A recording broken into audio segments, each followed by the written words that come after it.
les plantes addicts et bienvenue sur cette nouvelle vidéo. Aujourd'hui, ça sera une FAQ. En effet, sur Instagram, dans mes stories, je vous avais proposé de me poser des questions, plantesques ou non. Et du coup, j'ai noté vos questions et je vais y répondre maintenant. C'est parti. On va commencer par les deux questions de Monique. Donc, j'ai pas noté les pseudos parce que souvent c'est imprononçable ou alors j'ai peur de mal les prononcer. Donc, je préfère dire les prénoms. Première question, as-tu embarqué certains proches à devenir plant lover? Peut-être, je sais pas trop. En fait, à la base, c'est ma maman qui adore les plantes et avant que je m'y mette, elle en avait quelques-unes, mais bon, c'était pas... Voilà, elle en avait 2-3 chez elle et puis c'est tout. Et depuis que j'ai commencé, c'est vrai qu'elle s'y est mise pas mal. Et elle a une très très belle jungle maintenant. Vraie ou fausse timide? Si jamais tu es une vraie timide, encore plus bravo à la courageuse. Alors oui Monique, je suis une vraie timide. D'ailleurs les vidéos que je fais sur YouTube, c'est un vrai exercice pour moi. Mais de plus en plus, j'essaye d'être à l'aise, voilà. Mais oui, je suis une vraie timide, je suis un caractère assez réservé aussi. Je suis pas hyper bavarde, je suis plus très calme, j'observe beaucoup. Et oui, je suis assez sauvage, je vais pas vers les gens naturellement, etc. Voilà. Ensuite, il y a Aurélie qui m'a posé 1, 2, 3, 4 questions. Alors, quel âge as-tu? J'ai 30 ans et je vais avoir 31 ans au mois d'août. La plante qui me fait rêver. Il y en a énormément, comme beaucoup de personnes j'imagine. En ce moment, c'est vrai que je lorgne beaucoup sur le Gloriosum. Mais avant, j'aimerais bien le voir en vrai, ce qui n'est pas près d'arriver à mon avis. C'est vrai que celui-là, il m'intrigue beaucoup avec ses magnifiques feuilles un peu rondelettes et duveteuses. Voilà, mais il est un petit peu cher encore, je trouve. Sinon, il y a quoi d'autre? Ah, il y a le Syngonium Wenlandy. Alors celui-là, il est, je trouve juste magnifique. Mais je le trouve pas. Donc, il va falloir que je patiente. Voilà, après, il y en a plein d'autres, hein, franchement. Le Syngonium albovariegata aussi. Il y a beaucoup d'Aglaonema aussi que je trouve magnifique. Donc, je peux pas choisir une seule plante, c'est pas possible. Quelle a été ta perte la plus douloureuse? Je dirais que c'est mon Alocasia frydek cet hiver. Il n'a pas kiffé mon appartement froid. Et voilà. Et là, j'essaye de sauver le bulbe en perlite vermiculite, mais j'ai vu que ce matin, il était pourri. Donc voilà, et j'avais récupéré des bulbis qui ne sont pas encore pourris, donc à voir. Je vais essayer de les mettre en sphène plutôt parce que je pense que je gère un petit peu mieux ce genre de culture. Voilà, je pense que c'est la perte la plus douloureuse, c'est mon Alocasia frydek, ouais. Quelle a été ta première plante? Je crois que c'était des succulentes que j'ai toutes perdues depuis quand même. Et ensuite, une plante verte, c'était un pied d'éléphant, un Bocarnea, qui est mort il y a quelques mois aussi. Je crois que je l'avais trop arrosé. Ensuite, nous avons Laureline qui me demande si j'ai un projet qui me tient à cœur pour 2021. Alors, oui. Alors, je vais expliquer vite fait. À la base, je bosse dans la vente. Je vendais des sous-vêtements dans un hypermarché. Et avec la naissance de mes enfants, j'ai arrêté de travailler. Donc là, ils sont grands et je me dis qu'il est quand même temps que je me réinsère professionnellement. Et j'aimerais faire une formation, suivre une formation à distance dans la vente de plantes. Voilà. Mais pour l'instant, les finances, c'est un peu chaud. Donc j'essaie de mettre de côté petit à petit et puis j'aimerais beaucoup me lancer dans cette formation pour pouvoir bosser en jardinerie ou chez un fleuriste, etc. Donc ça c'est vraiment quelque chose qui me tient beaucoup à cœur. Ouais. Passons ensuite à Philippa qui me demande la plante ultime, celle que tu achètes si tu gagnes au loto.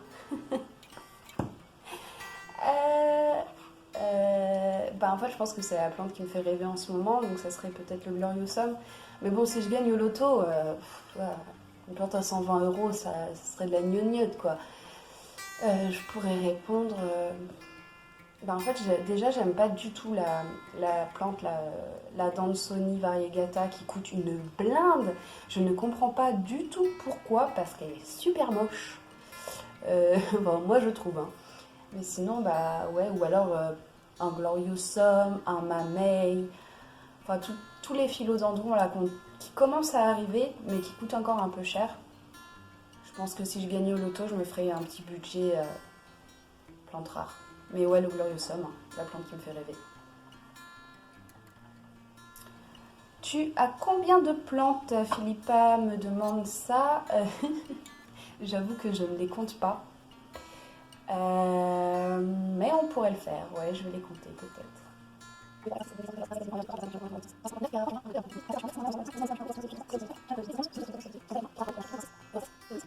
Alors dans le salon j'en ai 88, j'en ai 2 dans ma chambre, ça fait 90, et 2 dans ma salle de bain, ça fait 92. Et il me semble que je m'étais amusée à compter avant l'hiver quand j'avais mes alocasias, et j'en avais 102 parce que j'ai perdu 10 alocasias. Grosse tristesse quand même pour les alocasias. Ensuite, nous avons Pierre qui me demande quelle est ta plante préférée du moment. C'est celle-ci, la Calathea Warzer. Oh, j'arrive jamais à le dire, j'en peux plus. Mais c'est celle-ci. Je l'aime de folie. Je l'ai déjà montré dans une ou 2 vidéos, il me semble. Et écoutez, voilà quoi. Son feuillage est magnifique, elle est tellement douce. Et franchement, je la trouve plutôt facile. C'est ma chouchoute. Je l'aime trop. D'ailleurs, c'est la seule Calathea qui n'a pas été attaquée par les acariens. Donc merci beaucoup, je t'aime. Prochaine question, c'est Amélie qui me la pose. Qu'est-ce que tu aimes dans les plantes? Question très vaste, mais très intéressante. Déjà, on va parler esthétique. Je trouve que dans un appartement, ça fait tout de suite très accueillant, c'est chaleureux. Et puis à côté de ça, m'occuper des plantes, ça m'apaise beaucoup dans mon quotidien. En fait, je suis quelqu'un d'un peu stressé, d'un peu angoissé. Et quand je m'occupe de mes plantes, même rien qu'en les regardant, je me sens un peu plus calme. C'est vrai que ça me zénifie, quoi, de fou. J'adore m'occuper d'elles, j'adore rien que les toucher, Oh ouais, c'est vraiment un moment très apaisant. Ce que j'aime aussi, c'est que dans le monde des plantes, on ne peut pas tout connaître. On en découvre vraiment tous les jours, quoi. Tous les jours, je découvre une nouvelle plante. Et ça, je trouve ça vraiment chouette, quoi. Et autre chose aussi que j'aime bien, c'est faire des expériences. Par exemple, au niveau des substrats, etc. Je ne vais pas suivre une recette de substrat spéciale, qu'on dit parfaite ou quoi que ce soit. Moi, j'aime bien expérimenter, faire mes propres mélanges, etc. Donc ça me plaît bien aussi. Voilà. Alors, pour la prochaine question, c'est Karen qui me la pose. Qu'est-ce qui t'a poussé à faire des vidéos sur les plantes? Alors, à la base, c'est Élise et Quentin, 2 amis à moi, qui m'ont dit « Mais pourquoi tu fais pas des vidéos YouTube ?» Je leur dis « Mais non, mais je suis trop timide, j'y arriverai jamais, etc. » Et puis petit à petit, en traînant un peu sur YouTube, je me suis dit « Mais en fait, il n'y a pas assez de chaînes. » J'ai commencé, je crois, à faire mes vidéos en juillet 2020, ou août 2020. Enfin, par là, vraiment, cet été, quoi. Et je trouvais qu'il n'y avait pas assez de chaînes, enfin je tombais que sur les grosses chaînes. Et je me suis dit, non, mais ça va pas, quoi. Moi, j'ai envie de voir plus de plantes addicts sur YouTube. Donc, je me suis lancée et je me suis dit, peut-être que ça donnera envie aussi à certaines personnes de faire la même chose. Et depuis, alors c'est pas du tout grâce à moi, hein, absolument pas, c'est pas du tout ce que je dis, c'est pas grâce à moi, mais depuis, on voit fleurir des chaînes YouTube de personnes super géniales en plus. Et franchement, je suis hyper contente, quoi. Donc voilà, c'est pour ça à la base en fait que... Et puis en plus j'aime bien partager aussi, même si je suis très timide et que je vais pas vers les gens naturellement, j'aime bien partager ce que je peux trouver. Enfin, voilà, au lieu de saouler mes proches avec les plantes, je vous saoule vous. Alors ensuite, il y a Nancy qui me demandait quelle est ta destination de rêve. Ça serait l'Islande, sans hésitation. Alors, pas du tout pour les plantes du coup, mais plus pour les paysages, etc. C'est vraiment un pays qui m'attire beaucoup, beaucoup. Et depuis très longtemps, j'y pense. Mais par contre, faut quand même si c'est pas très loin, il faut quand même un sacré petit billet. Donc, on va attendre, hein, parce que j'ai d'autres projets prioritaires. Et sinon, un truc un peu plus réalisable en ce moment, si on met de côté la crise sanitaire, ça serait le Portugal. Parce que déjà j'ai des origines portugaises, donc je sais pas, du coup c'est peut-être dans mes gènes, ça m'attire. Et Porto surtout, ça a l'air d'être une ville vraiment magnifique. Donc voilà. Ensuite, il y a Laura qui me demande est-ce que j'aurais envie d'ouvrir une boutique de plantes? Oui, clairement, oui, ça serait mon rêve le plus fou. D'ailleurs, si je gagne au loto, j'ouvrirai une boutique de plantes, mais pas que. J'aimerais bien genre mixer une vente de plantes avec genre un petit salon de thé ou un truc comme ça, où on peut manger une petite pâtisserie tout en regardant les plantes. Ça me botterait bien. Et sinon, combien de temps par jour consacres-tu à tes plantes? Alors, ça va dépendre de la période déjà, parce qu'en hiver, je m'occupe un peu moins des plantes. Ça va dépendre aussi de ce que j'ai besoin de faire avec elles, si je dois en rempoter, si je dois en arroser, etc. Au début, j'arrosais toutes mes plantes le même jour. Je n'avais pas trop envie de me prendre le chou. Et puis, j'ai compris que les plantes n'avaient pas le même besoin en eau, donc finalement, j'adapte. Donc en moyenne, on va dire, si on compte le petit tour matinal avec mon café, le petit tour à la fin de la journée pour voir si tout le monde va bien, etc., je dirais peut-être 1 heure. 1 heure, c'est bien, ouais, par jour. Ensuite, il y a Alix qui me dit « Par quoi on commence si on n'y connaît rien du tout ?» Le premier conseil que je peux te donner, Alix, c'est de te renseigner sur les plantes avant d'en acheter. Ce que je fais pas toujours, j'avoue. Fais ce que je dis, mais ne fais pas ce que je fais. C'est de te renseigner si tu vois une plante qui te plaît vraiment en jardinerie, par exemple. Renseigne-toi avant sur ses besoins en eau, en lumière, etc. Et puis commence aussi par des plantes qui sont faciles, genre le pothos, la langue de belle-mère, la glaonema aussi, le chlorophytum, le zamioculcas, etc. Commence par des plantes faciles, ouais. Parce que si tu commences par des plantes difficiles et que tu les perds, ça va te démoraliser, te décourager. Donc c'est peut-être pas je bafouille. C'est peut-être pas une bonne idée de commencer par des plantes difficiles.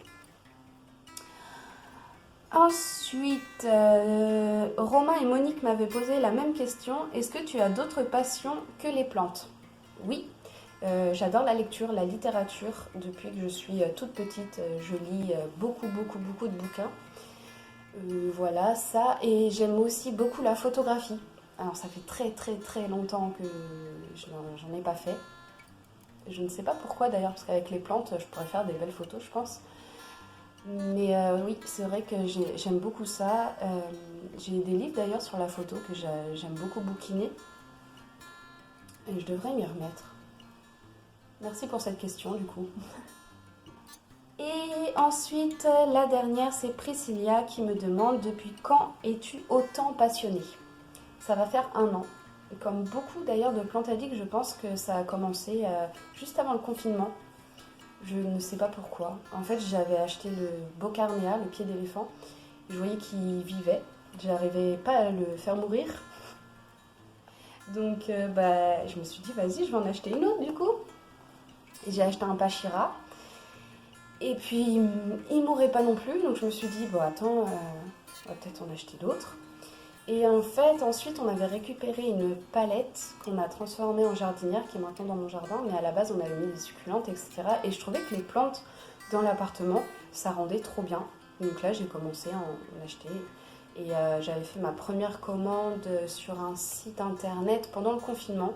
Et c'est là que tout a démarré. Mon piléa, j'ai vu que j'arrivais à le sauver. Et là, je me suis dit, ouais, vas-y, je me lance, j'adore ça. Voilà. Et quel est ton métier, si c'est pas trop indiscret, genre travail au service secret au FBI? Cilia, non, je ne travaille pas encore au FBI. On ne m'a pas encore contactée. Mais non, sinon à la base, normalement, je travaille dans la vente, comme je l'ai dit.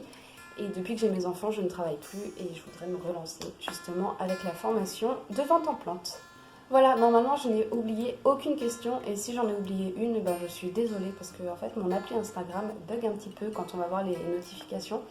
Mais normalement, non, j'ai fait attention de n'oublier personne et je vous remercie infiniment de m'avoir posé ces questions. Je trouvais ça super intéressant d'y répondre et j'avoue que j'avais un peu peur de n'avoir aucune question. Donc merci beaucoup à vous et je vous fais plein de gros bisous et vive les plantes!